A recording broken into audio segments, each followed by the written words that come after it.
Il me plaît d'ouvrir cette semaine de communication politique par une mise au point. Le scandale de nouveau éclaté à la suite des accusations extrêmement importantes du gouvernement malien contre le gouvernement français actuel.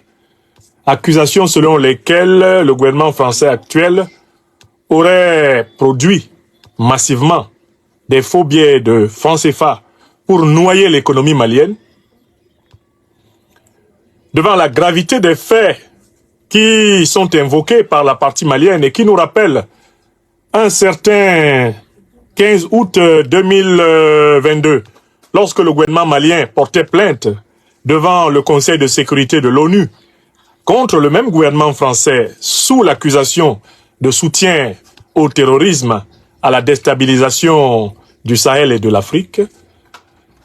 Je crois que vous partagez avec moi l'émotion et la colère juste qu'inspire, eh bien, un tel phénomène. Et vous conviendrez que dans ces conditions, le désir de justice, de transparence, le désir de vérité se fait aigu et radical en toute personne qui a conservé une bonne santé morale. Mais moi, ce qui m'a marqué, depuis que le président du Mali, son Excellence, Monsieur le colonel Assimi Goïta, a, depuis la place de Sikasso, où il inaugurait des réalisations urbaines et infrastructurelles de qualité, depuis qu'il a révélé ce scandale de plus, ce scandale de trop, j'ai été attentif à la propagande qui a été menée par les officines du néocolonialisme français, bref, du système mafieux de la France-Afrique, pour tenter de présenter cette monnaie qu'on appelle le franc CFA comme un événement banal et normal de l'histoire des peuples et de l'histoire des nations. Alors même que nous savons que le franc CFA, dès son origine, est une fausse monnaie. Je dis bien une fausse monnaie. C'est-à-dire que ce que le président Assimi Goïta dénonce, ce n'est que l'une des conséquences de la fausseté originelle de cette monnaie. C'est une monnaie fausse dès l'origine. Et donc, je me suis dit, comme le dit souvent si bien le président Abdourahmane Tiani du Niger, le rappel sauve l'âme, il est important de rafraîchir la mémoire aux Africaines et aux Africains d'abord, et à l'opinion internationale sur ce qu'est réellement le franc CFA. Et de le dire d'une manière assez claire et simple pour que ceux qui n'ont pas fait de hautes études d'économie, de finance, ceux qui n'ont pas fait de l'économétrie, ceux qui n'ont pas fait des études en matière de macro ou de microéconomie, ceux qui ne se sont pas farcis les grandes théories classiques mercantilistes, ceux qui n'ont pas étudié l'économie socialiste, marxiste ou qui n'ont pas étudié l'économie libérale, capitaliste, néolibérale, ultralibérale, l'économie numérique, etc. Tous ces concepts vrombissants qui effraient les Africains qui ont peur des livres. Il faut leur parler simplement de ces choses, d'une part pour leur rafraîchir l'âme et la mémoire, et d'autre part pour leur donner envie d'apprendre, car une Afrique qui n'apprend pas ne progressera pas. Donc je me suis dit, il faut que je trouve une manière de parler simplement du CFA, de telle façon que toute Africaine, tout Africain, qu'il soit sur le continent ou dans les diasporas, sache que c'est une fausse monnaie. Je dis bien une fausse monnaie. Et ce n'est pas une fausse monnaie par accident. C'est une fausse monnaie par principe. Dans l'essence même du franc CFA. Il a été prévu de fausser les conditions des transactions économiques africaines. Je vais donc démontrer cette thèse dans cette courte émission qui est là pour armer intellectuellement l'Africaine et l'Africain, où qu'il soit, afin qu'il ne soit point intimidé par les menteurs néocolonialistes français, les impérialistes occidentaux et leurs valets africains locaux. Car ces trois catégories d'individus mentent abondamment sur le CFA. Ils se sont même permis de prévoir dans leurs documents de guerre informationnelle contre l'Afrique, de continuer à mentir sur le CFA, de continuer à faire croire aux Africains tout le contraire de ce qu'est réellement le CFA, de ce qu'il fut et de ce qu'il sera à tout jamais, même après sa mort. une fausse monnaie. Donc, ça ne va pas être très compliqué. Avec le docteur des preuves, on avance palier par palier. Et mes preuves sont toujours déposées à la portée de toute personne qui comprend un tant soit peu la langue que je parle. À la fin de cette conférence, je vais résumer dans ma langue la mieux maîtrisée, ma langue africaine la mieux maîtrisée, le Bantou Bassa du Cameroun, les raisons pour lesquelles le franc CFA est une fausse monnaie. Je vais dire ça en Bassa. Je te demande à toi, africaine, africain, où que tu sois dans le monde, qui aura écouté ce que je vais dire. Je vais le dire en français, je vais le résumer en Bassa, je vais le résumer en anglais. S'il te plaît, il faut le dire à tous les tiens dans la langue que tu parles le mieux. Bon, si c'est le français, dis-le en français. Si c'est le Peul, dis-le en Peul. Le Hausa, dis-le en Hausa. Le Swahili, dis-le en Swahili. Le Lingala, dis-le en Lingala. Si c'est le Sango, dis en Sango. En Bambara, vas-y. En Wolof, vas-y. En Soninke, vas-y aussi. Dis-le en Zarma. Dis-le en Fufulde. Dis-le en Bamileke. Dis-le en langue Kikongo. Dis-le. Dis-le au peuple africain. Avec la conviction que tu possèdes les preuves, que le docteur des preuves t'a donné. Il a déposé ça devant toi. Tu ne peux pas jouer africain à l'ignorant. Tu ne peux pas continuer à être quelqu'un qu'on intimide à propos des questions essentielles de la souveraineté du continent. Si tu suis mes émissions, tu connaîtras la vérité et la vérité te libérera. Dis-le en Évé. Dis-le en Mina. Dis-le. Dis-le dans toute langue africaine que tu maîtrises. Dis-le dans ta langue. Vous comprenez? Très bien. Alors, sans plus tarder, on va commencer par savoir qu'est-ce que c'est que le franc CFA. Parce que, en fait, je vais montrer que c'est une fausse monnaie. D'abord, en rappelant, pour commencer, la définition d'une monnaie. Une monnaie est un instrument d'échange, un bien particulier, qui est fabriqué par un État souverain pour régir les échanges de biens et services entre les membres de sa communauté, d'abord entre eux, mais aussi entre les membres de sa communauté et ceux du reste du monde. Je recommence. Définition de la monnaie. La monnaie. La monnaie est un bien qui est créé, fabriqué par une puissance souveraine, c'est-à-dire un État, afin de faciliter les échanges de biens et services entre les ressortissants de la communauté de cet État, mais également entre les ressortissants de la communauté de cet État et les autres peuples, les autres acteurs économiques du monde. C'est ça une monnaie. Qui connaît la définition de la monnaie sait que dans la notion de monnaie, on ne peut pas dégager le principe de souveraineté. Tu ne peux pas définir la monnaie sans dire qui est le souverain de cette monnaie. C'est-à-dire celui à qui la monnaie appartient. Celui qui, par sa puissance, instaure cette monnaie et décide d'arbitrer les échanges économiques dans la communauté et en dehors de celle-ci. De telle façon qu'un Africain ou une Africaine qui savent très bien qui a fabriqué le franc CFA ne peuvent plus jamais appeler le franc CFA une vraie monnaie africaine. Ce n'est pas une vraie monnaie africaine. C'est peut-être une vraie monnaie, mais d'un autre pays. On va savoir lequel. Il suffit de savoir qui a créé ça. Et tu sais à qui ça appartient. Il suffit de savoir qui a créé ça et tu ne peux plus appeler ça une monnaie africaine. Ce n'est pas une monnaie africaine. Il suffit de savoir qui fabrique ça. Et tu ne peux pas appeler ça une monnaie africaine. Il suffit de savoir comment ça s'appelait avant. À l'origine, quel est son vrai nom?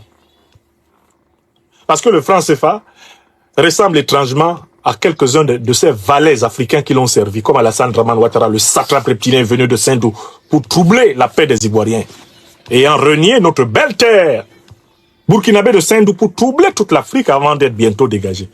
Le franc CFA ressemble à Ouattara. Le même individu a au moins 3 actes de naissance pour la même vie. Ouattara et le franc CFA, c'est des jumeaux, c'est-à-dire des faux types. Quand tu vas entendre le vrai nom du franc CFA, quand tu vas entendre le lieu où il est né, quand tu vas entendre le nom de celui qui l'a créé, il n'y a plus personne sur cette planète qui va se tenir devant toi et te parler sérieusement du franc CFA comme une monnaie africaine. Écris ça. Écris. Bon, alors, le franc CFA a été créé initialement en 1939, à la veille de la Seconde Guerre mondiale.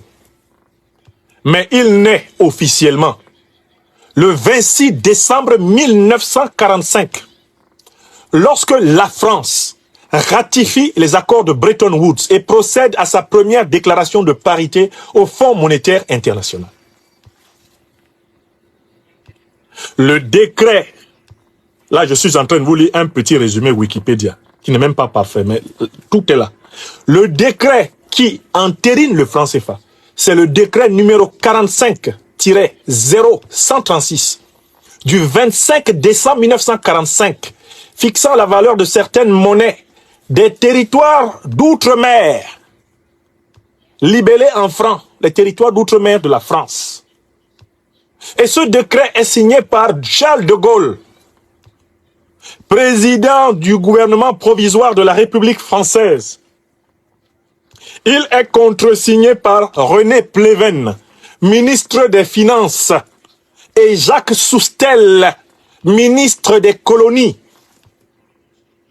Il est publié au journal officiel de la République française le lendemain, c'est-à-dire le 26 décembre 1945. Je m'arrête d'abord là. Le franc CFA, c'est la monnaie de qui? Répondons ensemble. C'est la monnaie de quel pays? On écrit le pays qui a créé cette monnaie.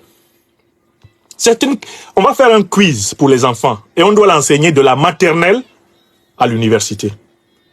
Le jour, la nuit, même en sommeil. Il faut dire aux Africains que le franc CFA n'est pas une monnaie africaine. Le franc CFA a été créé officiellement par décret numéro 45-0136 du 25 décembre 1945. Ils ont choisi le jour de la naissance symbolique de Jésus pour créer leur franc. C'est pas un hasard. Ils se prenaient pour des Pères Noël. Il a été signé par qui? Monsieur Charles de Gaulle.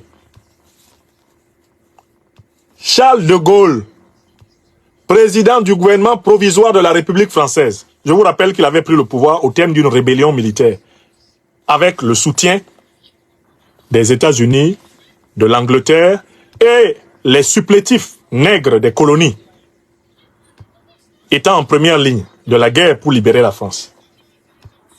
Il n'avait pas encore été vraiment élu. Il venait de gagner la guerre. Il venait de s'installer au pouvoir en mai 1945 après la chute du régime de Vichy et la chute des nazis. Donc quand lui, il a créé ça, il n'était même pas encore légitime ici en France. Il n'avait même pas encore gagné une vraie élection ici en France. Quand il a créé la monnaie qu'on nous présente aujourd'hui comme un fait normal. Je continue. Donc, quelle est la preuve? On continue dans le quiz. Quelle est la preuve que c'est la monnaie française? C'est parce qu'on a le décret de De Gaulle. Je vais publier le décret de De Gaulle. Parce qu'il y a des Africains qui ont fait l'école maternelle, qui ont fait l'école primaire, qui ont fait le collège, qui ont fait le lycée et l'université, mais qui n'ont jamais vu le décret de De Gaulle, créant la monnaie qu'on présente comme la monnaie africaine. Donc, je vais publier le décret de De Gaulle. Il sera collé en bas de cette vidéo. Tout Africain doit voir le décret qui a créé le franc CFA. Je vais vous coller toutes les captures d'écran du décret de De Gaulle créant le CFA. Pour que plus jamais quelqu'un se tienne devant un Africain pour lui dire « c'est votre monnaie ». Non, ce n'est pas la monnaie des Africains, c'est une monnaie française. Mais on continue. Le franc CFA, qui signifie alors franc des colonies françaises d'Afrique, est émis par la Caisse centrale de la France d'outre-mer et la parité qui est alors fixée est de 1,7 francs métropolitains pour 1 franc CFA. Cet écart en faveur des pays africains s'explique par le déficit des finances publiques françaises au sortir de la guerre. En 1948, cette parité est établie à 2 francs français. Je m'arrête là. je commente. Quel est le vrai nom du franc CFA? C'est un peu comme si on cherchait le vrai acte de naissance de Ouattara Draman. Si on cherche bien son acte de naissance, c'est dans la région de Sendou qu'on va trouver, n'est-ce pas? Mais si on lui demande aujourd'hui où il est né, il dit qu'il est né à Dembokro. C'est le même mensonge. Hein? Je vous dis, Ouattara et le franc CFA, c'est des clones, des faux types. Aujourd'hui, quand on vous demande qu'est-ce que c'est que le franc CFA, il y a des niais qui répondent, c'est le franc c'est le franc de la communauté francophone africaine. Est-ce que c'est le vrai nom de cette monnaie? Est-ce que c'est le vrai nom de cette monnaie? Quel est le vrai nom de cette monnaie? Écrivez. Écrivez le vrai nom du franc CFA. Franc des colonies françaises d'Afrique. Ce qui nous permet de dire sans difficulté que le franc CFA est une monnaie coloniale. Qu'est-ce que c'est qu'une monnaie coloniale? C'est un moyen de prélèvement des richesses de la colonie par le colon. Je recommence. Deuxième preuve que le franc CFA est une fausse monnaie. 1. C'est pas une monnaie souveraine. Elle est la création de la puissance française, donc c'est une monnaie qui ne relève pas de la souveraineté africaine. Les Africains ne peuvent pas la considérer comme leur monnaie. Puisque le décret qui a créé cette monnaie, nous l'avons. C'est un décret français. Deuxième élément. Deuxième preuve que le franc CFA est une fausse monnaie. C'est une monnaie qui ne porte pas son vrai nom. Aujourd'hui, on parle de franc de la communauté francophone africaine, alors que son vrai nom, son nom de naissance, son nom original, c'est quoi? Franc des colonies françaises d'Afrique. Je vous donne des preuves qui sont incontestables. S'il y a quelqu'un qui conteste ces preuves, vous l'amenez ici. Il va trouver les preuves. Sous ce que je dis là, je vais coller en bas les preuves. Le vrai nom du CFA. Donc écrivez preuve numéro 2. Le vrai nom du CFA, c'est franc des colonies françaises d'Afrique. Donc en fait, c'est une monnaie coloniale. N'est-ce pas? C'est pas une monnaie coloniale? À partir du moment où c'est une monnaie coloniale, mais c'est une monnaie qui est faite par le colon pour exploiter la colonie, puisque la colonisation, c'est l'exploitation des colonies par les colons. Est-ce que c'est bon? Ça fait 2 arguments. Maintenant, on va réfléchir à ce nom-là, franc CFA. Franc des colonies françaises d'Afrique.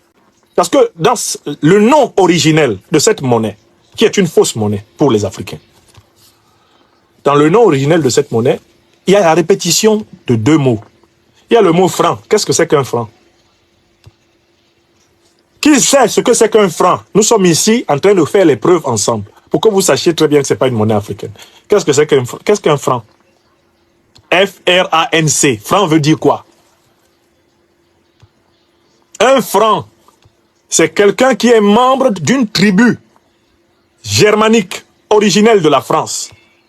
La tribu des Francs, dit Franken, qui est un mélange d'anciens germaniques, d'anciens gaulois. Leur mélange là a donné la tribu des Francs. Ça s'écrit F-R-A-N-C-S. C'est une tribu française. On n'a pas dit un baoulé. Hein. Est-ce que vous avez entendu parler de baoulé des colonies françaises d'Afrique? Non, franc. On n'a pas dit Agni. Hein. On n'a pas dit un Zarma. Hein. On n'a pas dit un Haoussa. Hein. On n'a pas dit on n'a pas dit un Kikuyu. Hein. Hein? On n'a pas dit un Serer. On n'a pas dit un Bambara. On n'a pas dit un Djoula. Hein. On dit un franc. Franc. Donc vous écrivez bien, 3e preuve. Ce n'est pas une monnaie africaine, parce que c'est la monnaie d'une ethnie non africaine. Écrivez, écrivez. Ce n'est pas une monnaie africaine, parce que c'est la monnaie d'une ethnie non africaine. Comme l'indique son vrai nom, c'est la monnaie des francs. Ça va jusque-là? Est-ce que les 3 preuves-là sont faciles à avaler? Si vous vous retrouvez devant eux, est-ce que vous vous souviendrez des 3 preuves? Preuve 1, c'est une fausse monnaie, parce qu'elle ne relève pas de la souveraineté des Africains, mais de la souveraineté de la France. Pièce a versé au dossier le décret de Gaulle, du 25 décembre, 1945. On leur donne ça. Celui qui veut discuter, on dit, lis. Lis et tais-toi. Parce que peut-être tu ne savais pas. Ngéran Yibé, Momouin, Emblé, disent les Bassa. Quand tu ne sais pas, tais-toi et écoute. When you don't know, close your mouth and just listen. Quand tu ne sais pas, tais-toi Et écoute, les Africains sont de retour dans l'arène du contrôle des idées sur la planète. Tu ne pourras pas nous arrêter. Qui que tu sois, tu ne peux plus nous arrêter. On est déchaînés. Argument 1. Qui dit monnaie, dit un État souverain. Ce n'est pas l'Afrique qui a fabriqué cette monnaie, qui a créé cette monnaie. La preuve, le décret de Gaulle. Argument 2. Le vrai nom de la monnaie renvoie au fait colonial et reconnaît que c'est une monnaie qui sert de poste de péage sur les richesses africaines, puisque c'est un outil utilisé par le colon pour exploiter les richesses africaines. C'est vrai ou c'est pas vrai? Vous pouvez vérifier le nom de la monnaie. Troisième argument, analyse du nom de la monnaie. Franc des colonies françaises d'Afrique. On y trouve une ethnie non africaine. C'est-à-dire que la monnaie est culturellement une monnaie non africaine, puisqu'elle se revendique de la propriété d'une ethnie non africaine, quelle que soit la manière de faire. Les Francs ne sont pas des Africains. C'est vrai ou c'est faux? Mais ce n'est pas fini. On passe maintenant à un quatrième argument. C'est un argument technique. Vous avez observé qu'au départ, quand De Gaulle met en place cette monnaie, le franc colonial est supérieur au franc métropolitain. Le franc colonial est supérieur en valeur au franc métropolitain. Quand il met en place cette monnaie, le 25 décembre 1945. Est-ce que vous ne trouvez pas ça étrange? Quand vous savez ce que cette monnaie représente aujourd'hui par rapport à l'euro, qui est la monnaie souveraine de la France. Je vous rappelle qu'à l'origine, quand vous possédiez un franc CFA, vous aviez en équivalence en face, quand vous possédiez un franc CFA, vous aviez 1,7 francs métropolitains. Quand vous aviez un franc CFA, on vous donnait 1,7 francs métropolitains. Est-ce que vous vous êtes déjà demandé comment ça se fait qu'alors qu'à l'époque, on prétendait que l'Afrique était encore plus sous-développée, comment une monnaie prétendument africaine avait-elle donc plus de valeur que la monnaie de la métropole qui colonisait l'Afrique? Eh bien, l'entourloupe n'est pas difficile à comprendre. L'économie africaine était sous le contrôle des colons français dans les pays d'Afrique francophone. C'était eux qui possédaient les firmes agricoles. C'était eux qui possédaient tout ce qui rapportait des richesses en Afrique. Par conséquent, comme ils étaient en fait plus riches des richesses africaines qu'ils possédaient et qu'ils exploitaient que ceux qui étaient en France et qui n'avaient pas de bois, de café, d'or et de bananes, ils pouvaient imposer au gouvernement français de donner à leur monnaie une plus grande valeur que la monnaie métropolitaine française. Vous comprenez? Au fur et à mesure que les grands colons se sont mis à revenir vivre en France, ils ont progressivement inversé la valeur de la monnaie. C'est-à-dire que la valeur de la monnaie a suivi le retour des colons en France. Partout où eux y vont, la monnaie est surévaluée. Partout où les grands propriétaires, les propriétaires s'en vont, eh bien, la monnaie est surévaluée en leur faveur. Quand, à cause des luttes d'indépendance et consorts, les grands colons français se mettent à revenir vivre en France, ils laissent simplement des entreprises et des sous-fifres qui exploitent l'Afrique pour eux. Vous observez immédiatement l'inversion de la parité entre le franc CFA et le franc français. Mais pourquoi? Parce que les maîtres colons sont rentrés à Paris. Ils sont revenus à Paris. Donc, ils veillent à modifier de telle façon qu'il leur soit possible de continuer à accumuler de l'argent sur les richesses africaines.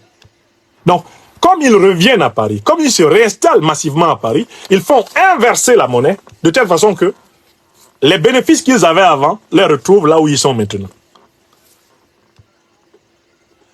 Donc, en fait, toutes les dévaluations successives du franc CFA ne sont que des actes d'approfondissement de l'arnaque coloniale originelle. Le principe du franc CFA, c'était d'exploiter les colonies africaines à l'avantage de la France. Ce principe n'a jamais été changé jusqu'à l'instant où je vous parle.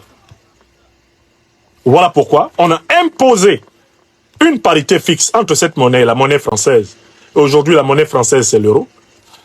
Et on a imposé une condition incroyable dans l'histoire monétaire mondiale. C'est que les Africains, pendant plus de 40 ans de leur existence comme État supposément indépendant, laissaient toutes leurs réserves de change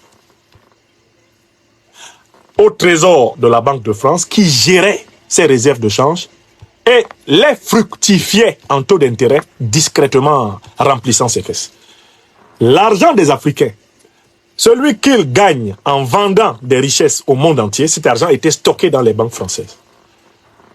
Dans la Banque centrale française, dans ce qu'on appelle le compte d'opération.